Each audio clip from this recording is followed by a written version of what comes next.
Tak já tě vítám u dnešního slova a chci ti říct to, že dnešní slovo bude, dá se říct, jako ostrý meč, který bude oddělovat to, co je boží a to, co není boží, protože je to určitý slovo, který Bůh mi právě teď dává na srdce, že o něm mám mluvit a věřím, že je velmi důležitý pro život konkrétních lidí a pro církev jako takovou. Ale na začátek, předtím než ještě předám to slovo, bych chtěl společně s vámi poděkovat Bohu za to všechno, co udělal v rámci letní služby, co udělal v České republice i na Slovensku, protože jedna z věcí, kterou opravdu miluju na tom, když sloužíme Bohu, je to, když vidíme to, že Bůh se k věcem přiznává. Když vidíme to, že Bůh se druhých lidí dotýká. A to, když odcházím z nějaké služby a nějakého shromáždění a mám radost z toho, že jsem vnímal Boží přítomnost, že jsem viděl Ducha Svatého, jak se manifestuje a jak se projevuje vůči srdci druhých lidí. Protože vidím církev, která hledá Boží přítomnost. Vidím církev, která touží potom setkat se s živým Bohem. A vidím církev, která je plná zranění a bolestí. A vidím církev, kterou Bůh chce postavit na správný základ. A církev, u který vidím, že Bůh ji chce obnovit, že ji chce uzdravit a chce se na ní oslavit. A já vím, že cesta s Bohem není někdy jednoduchá. A když Bůh dělá některé věci například v rámci služby, tak teď v těch letních měsících, když jsme sloužili, tak jsme viděli Boží slávu, viděli jsme Boží zaopatření, Boží ruku nad tím vším, ale zároveň jsme vnímali i velkou opozici ze strany nepřítele a děly se věci, které se normálně nedějí, ale vím, že to všechno bylo jako potvrzení toho, že Bůh chce jednat. A tak ti chci říct, v případě, že ve svém životě vidíš nějakou překážku, nebo vidíš to, že nepříteli se nelíbí to, co neseš, podobně jako se nelíbilo Josefovým bratrům to, co Josef nesl na sobě, tak ti chci říct to, že Bůh je s tebou a že Bůh tě skrze každou tuhle zkoušku a každou tuhle překážku přenese, ale ty musíš důvěřovat a věřit Bohu, že on je s tebou a musíš se postavit na ten sen, na to slovo, který Bůh ti v minulosti dal, protože to, co pomohlo Josefovi přejít tu zkoušku, kterou procházel, když ho bratři prodali, bylo zaslíbení a sen, který dostal ještě předtím.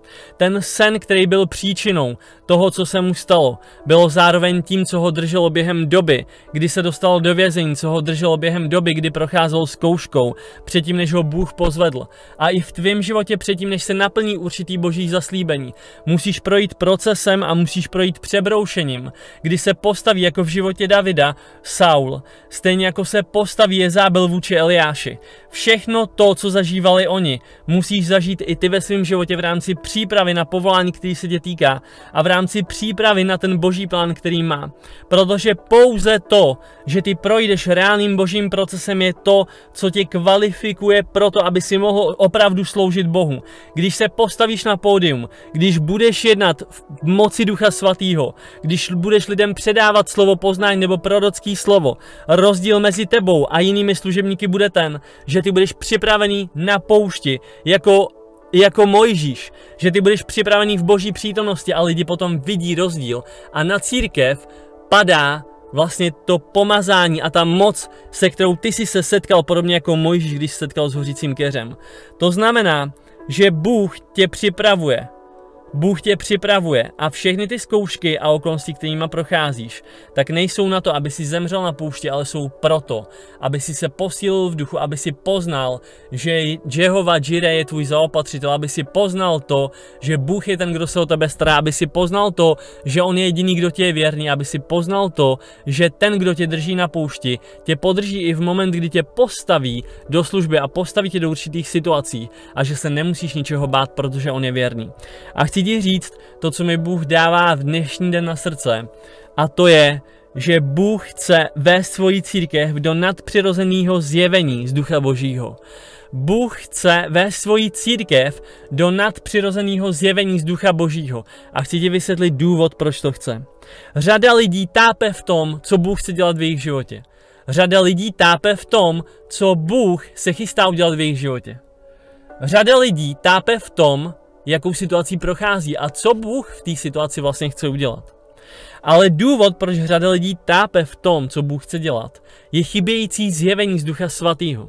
A chci ti říct, že pakliže církvi chybí boží zjevení, reálný zjevení z Ducha Svatého, a živý boží slovo, který jako réma, který proniká až do morku kostí a odděluje to, co je boží, od toho, co není boží, tak pokud církev nechodí ve zjevení z Ducha Svatého, tak duch náboženství se snaží ujmout církve a ujmout se božích dětí, aby lidi místo toho, aby chodili v autentickém, reálným, opravdovém vztahu s Bohem, chodili pouze v náboženství, který se tváří jako reálný, opravdový vztah s Bohem.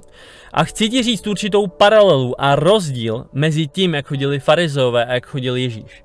Když Ježíš přišel na nějaké místo, tak i přesto, že byl farizej odsuzovaný, tak boží moc skrze něj jednala. A tam, kam Ježíš přišel, tak tam přicházela i změna. Ale zeptám se tě, když farizeové někam přišli, přišla tam s nima i změna? Přišlo z farizeji zjevení z Ducha Svatého.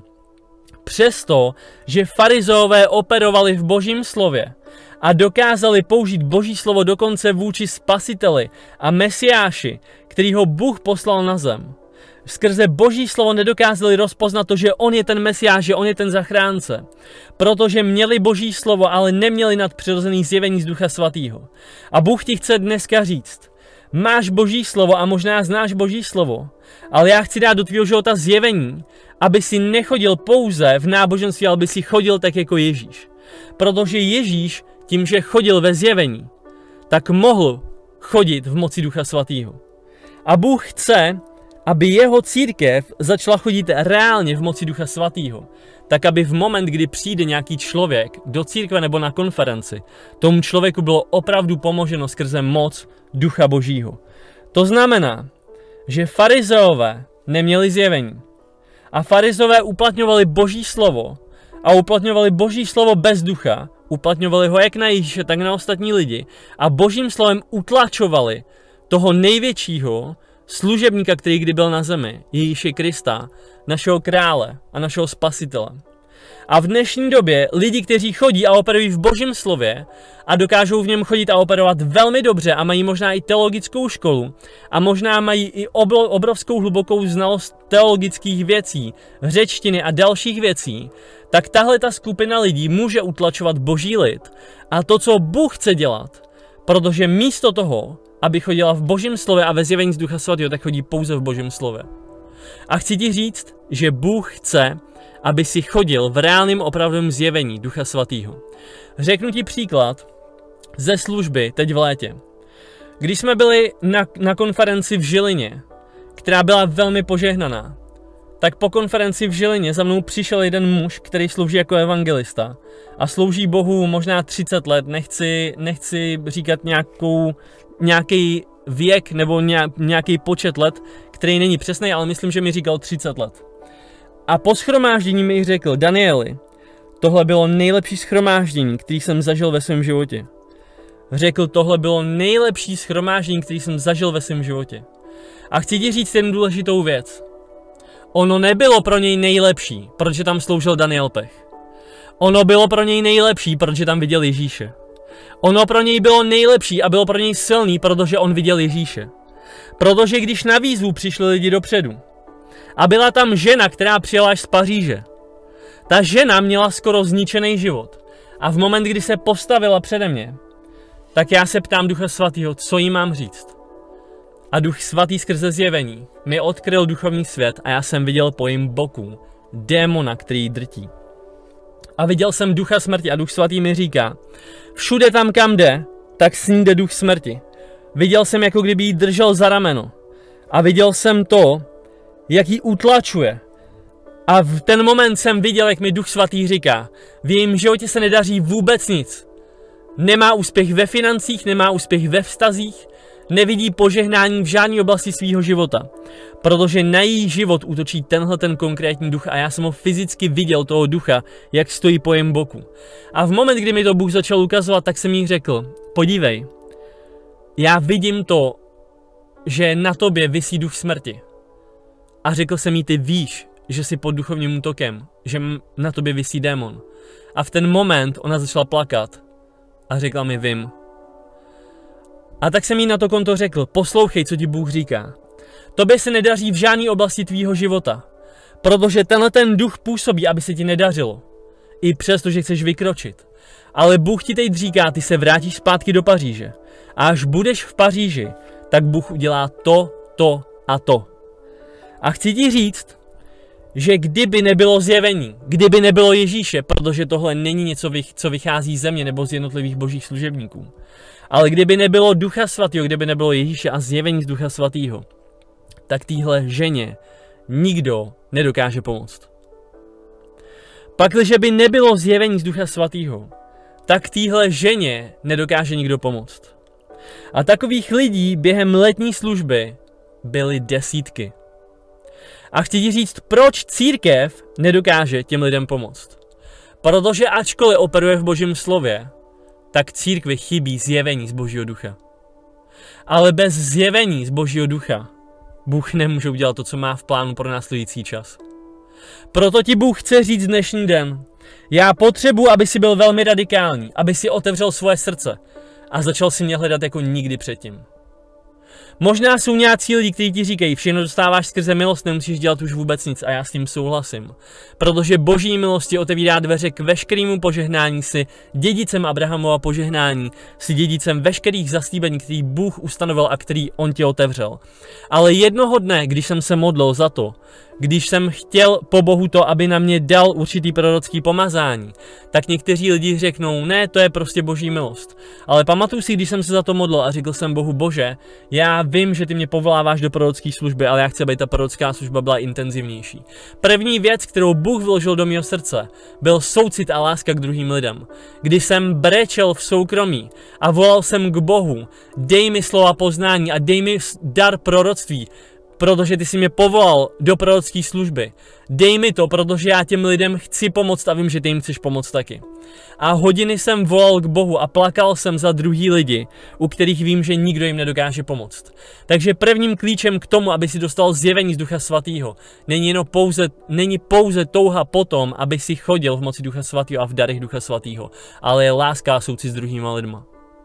Je soucit a láska k druhým lidem. A další věc, kterou mi Bůh řekl, tak Bůh ke mně přistoupil a řekl mi, Danieli, jestli chceš opravdu operovat v reálném prorockém daru, který je opravdu můj a bude viditelný a bude silný, tak já potřebuju, aby si byl radikální a potřebuju, aby si byl vytrvalý. A Bůh mi řekl, potřebuju, aby si vytrval v tom hledat mě v noci, potřebuju, aby si vytrval v tom být na půstech, protože to je moment, kdy já brousím tvůj duchovní sluch.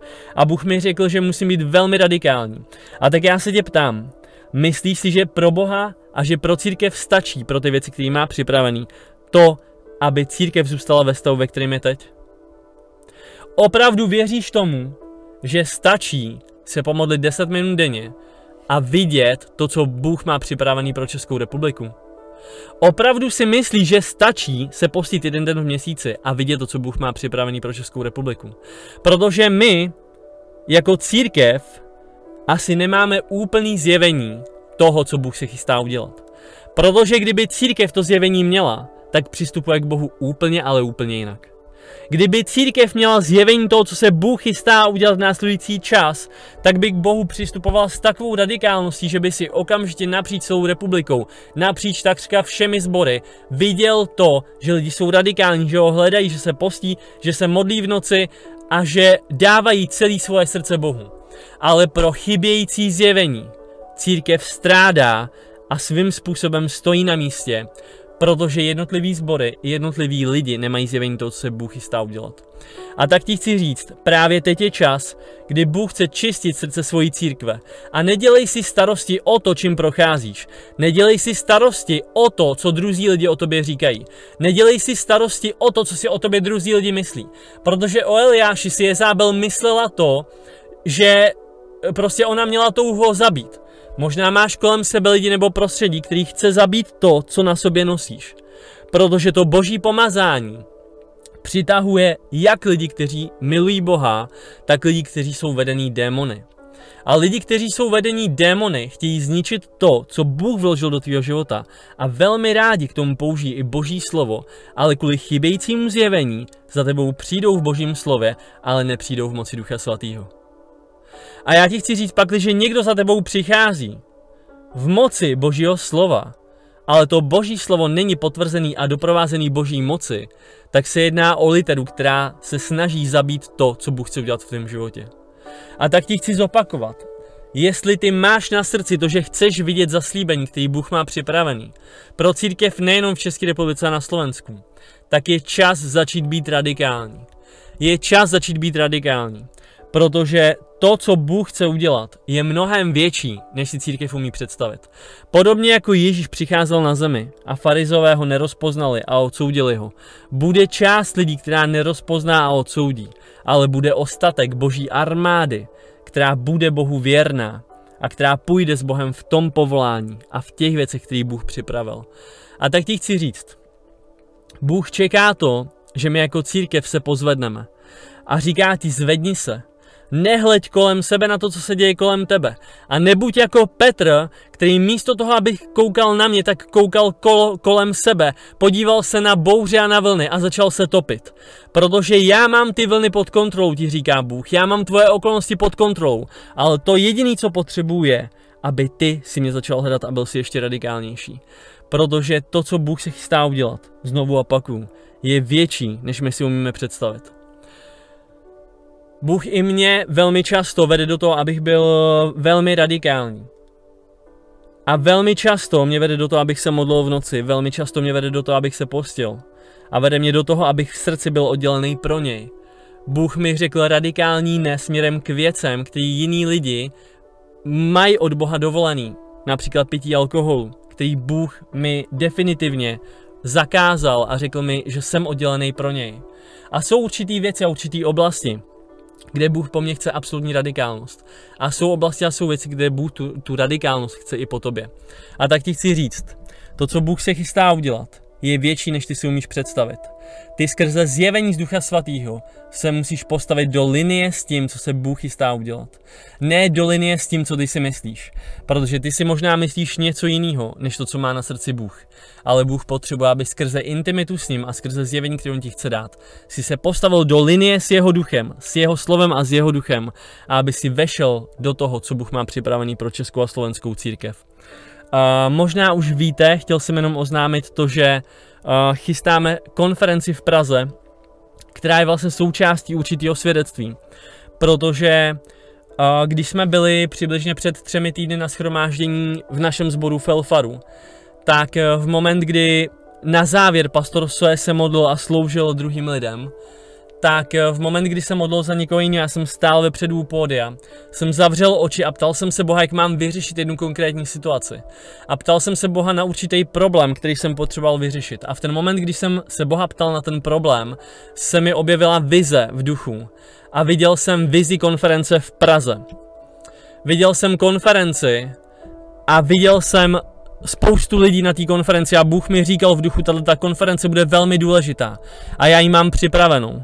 A v ten moment já jsem vnímal, že ta konference má být v Praze.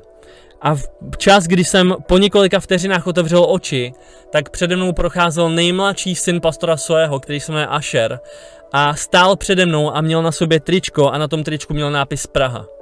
Já jsem předal pastorovi Soemu tu vizi, kterou mi Bůh dal, a předal jsem ji dalšímu člověku, kterého mi Bůh ukázal v té vizi. A ten člověk z České republiky, který byl v rámci té vize, tak vlastně tu konferenci pomohl uspořádat. A chci ti říct jednu důležitou věc.